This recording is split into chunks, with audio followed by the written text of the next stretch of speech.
আমরা আমাদের ক্লাসের প্রায় শেষ পর্যায়ে। এবার আমরা একটা টপিক আলোচনা করব, সেটা হচ্ছে সংযোজিত ফাংশন। সংযোজিত ফাংশন খুব সিম্পল একটা এক্সাম্পল দেওয়া যায় যে মনে করো একটা ছেলে হোস্টেলে থাকে এবং তাকে বাড়ি থেকে তার বাবা টাকা পাঠায় হোস্টেলের যাবতীয় যে খরচ ওইটা চালানোর জন্য বাড়ির থেকে টাকা পাঠানো হয়।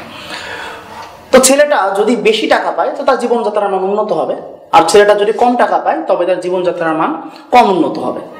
এটা খুব সিম্পল কথা। তার মানে ছেলেটার জীবনযাত্রার মানের সাথে ডিরেক্টলি রিলেটেড কে বলতো?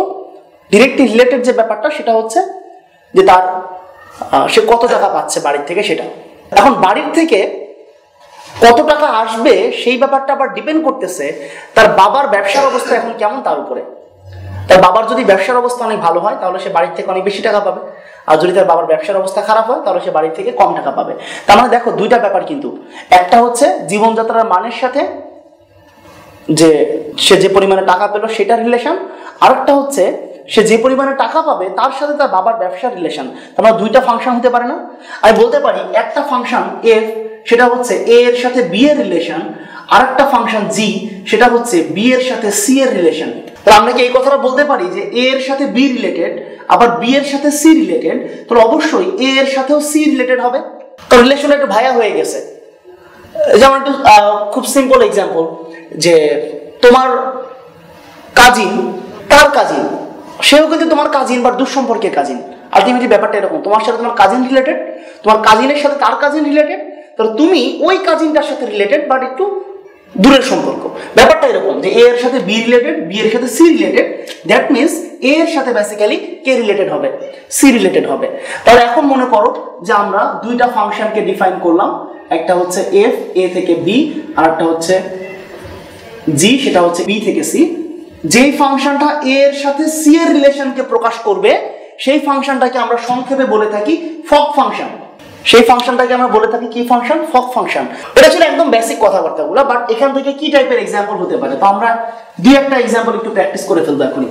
Suppose example 1, f of x equal to 2x plus 1 আর g of x equal to হচ্ছে x square plus 3।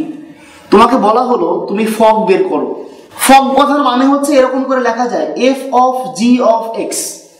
ফক মানে হচ্ছে f of g of x। তার মানে নরমালি কি থাকার কথা ছিল? f of x, বাট এখান থেকে হয়ে গেছে f of g of x। তার মানে x এর জায়গাতে আমি কত বসাবো? g of x বসাবো। তাহলে f এর নরমালি যেটা ছিল 2 into x, তাহলে x এর জায়গাতে বসবে এখন g of x, তার মানে 2 into g of x plus 1, R 2 into g of x এর জায়গাতে বসাই x square plus 3 plus 1, তার মানে আলটিমেটলি 2x square plus 7। এটাই হচ্ছে आंसर। সেকেন্ডলি যদি এবার তোমাকে বলি তুমি গফ বের করো, গফ মানে কি বুঝবা? g of f of x, তাহলে যেখানে x ছিল সেখানে f of x বসবে, তার মানে f of x whole square plus 3, R f of x মানে আসলে কত? twice x plus 1, তার মানে এখানে twice x plus 1 whole square plus 3, that means 4x square plus 4x plus 4। এটাই হচ্ছে आंसर, বা এটাই আমাদের গফের ভ্যালু। তো সংযোজিত ফাংশনে যে কোনো প্রবলেম আমরা এইভাবে সলভ করে ফেলতে পারবো, এটা কোনো সমস্যা না। এবার আজকের ক্লাসের লাস্ট টপিক সবাই একটু লিখে ফেলি, অভেদক ফাংশন। এটা পৃথিবীর একটা আজব মেশিন, যে মেশিনে যা ইনপুট দিবা তাই আউটপুট আসবে। তো মেশিন বানায় লাভটা কি? কোনোই লাভ নেই, তাই এটা আজব। দ্যাট মিনস যদি কোনো ফাংশন এরকম হয় যে f of x equal to x, f of x equal to x, তখন আমরা বলতে পারি যে এই ফাংশনটা হচ্ছে একটা অভেদক ফাংশন। কারণ কি দেখো ভাইয়া, যে আমি যদি x এর মান এখানে 1 বসাই তাহলে f of x ও কত হয়ে যাবে? 1। যদি আমি 2 বসাই তাও কত হয়ে যাবে?